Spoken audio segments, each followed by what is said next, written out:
Então eu precisava trabalhar, né? A nossa família estava passando por crise financeira e minha mãe tinha se separado por causa do meu pai, na época, se separou da mamãe. Nós morávamos no Ícaro de aluguel, né? E o emprego dele no Abel, ele ganhava bem e é o que mantinha todas as nossas despesas, condomínio, aluguel, IPTU, entendeu? Eu vinha ali na prefeitura para resolver assunto de IPTU do apartamento do Ícaro. Então, o que acontece? Aí eu fui trabalhar, né? Foi a necessidade de trabalhar fora, porque até então eu só estudava e ajudava a mamãe dentro de casa. Nas tarefas domésticas da casa, eu ajudava a mamãe no que ela pedia, eu ficava em casa estudando. Aí o que que acontece? Eu não sabia de prostituição, de nada. Eu fui para o mercado de trabalho por uma exigência da situação que vivíamos e atendendo um pedido da minha mãe, porque eu mesma, foi minha mãe que pediu para eu procurar emprego, que falou com toda delicadeza, com todo amor, não me tinha como, porque realmente a situação, né, a gente ainda estava saindo da adolescência, já iniciando a fase adulta, né. E aí ela falou: Ana, você precisa, minha filha, trabalhar fora porque seu pai separou da sua mãe e a situação tá difícil. Eu falei: sem problema. No outro dia de manhã cedo eu fui para a banca de jornal, comprei jornal, fui ver, porque antigamente se via assim, e comecei a procurar agências de emprego. Falei: sem problema, mãe, vou trabalhar. Mas só que eu fui trabalhar da mesma forma que eu trabalhava em casa para mamãe, da forma que eu estudava, que eu ia à igreja, que eu conversava com os meus amigos, que eu convivia com a minha irmã, que eu ia no trabalho do meu pai. Eu não via prostituição em lugar nenhum que eu frequentei na minha vida.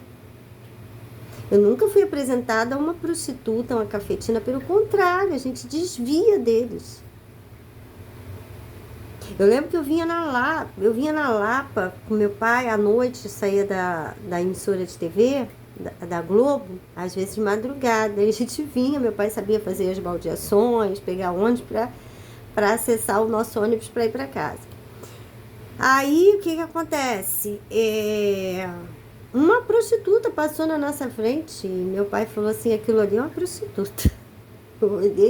Eu era pequenininha, nem sabia o que era isso, mas uma coisa eu entendi: era alguma coisa errada.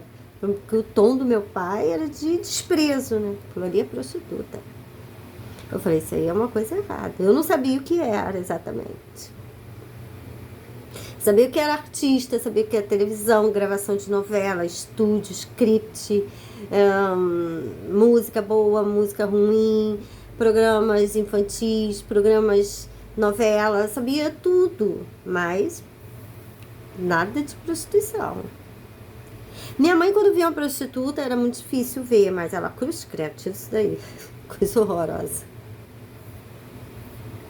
Então a gente não teve acesso a essa gente. E os amigos do meu pai, que possivelmente eram envolvidos com isso, sabiam que era minha mãe. Eles não falavam nada. Que pode ser o Chacrinha, né? Que até então era um malandro que gostava de imitar o Chacrinha e tinha chacrete, mas ninguém pensava em prostituição. Situação de ser amante, essas coisas, a gente via que podia ser mesmo. Porque Renato Chacrinha era uma pessoa assim, muito... Era amigo de trabalho do meu pai, mas não era uma pessoa que minha mãe depositava 100% de confiança, não. Entendeu? E aí, o que mais? Não abertamente falando, não. A gente via que aquelas mulatas eram esquisitas.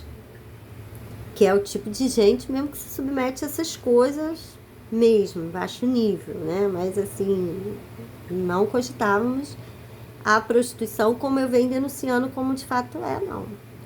Entende? Então vamos lá, eu comecei a trabalhar, meu primeiro emprego foi na Mary Summerfield. Nossa, foi um trauma. Ela era bruta, agressiva comigo. Agressiva. Eu muito bonita e arrumada. Eu arrumei um emprego ali pelo prédio, acho que é Monte Carlo, Dr. Borma, centro de Niterói. Ali tinha uma agência de emprego e parece que você tinha que, na época, dar o primeiro salário para eles, ou uma parcela do seu primeiro salário da empresa. E só. Aí eu trabalhei 6 meses com ela. Trabalhava eles, o Júnior morava na frente, eu era amigo deles, mas estava sempre lá na galeria. A Adriane, eram as pessoas. Rosa, que só vivia falando de política na Câmara Municipal, mas não falava nome de político, não. Mas dizia que estava sempre lá na Câmara, envolvida com política. Eles contratam a gente fica ali, de bobeira, trabalhando, e eles agilizando a prostituição de forma escondida, mas se apresenta pra gente como pessoas muito dignas, às vezes até importantes e muito bem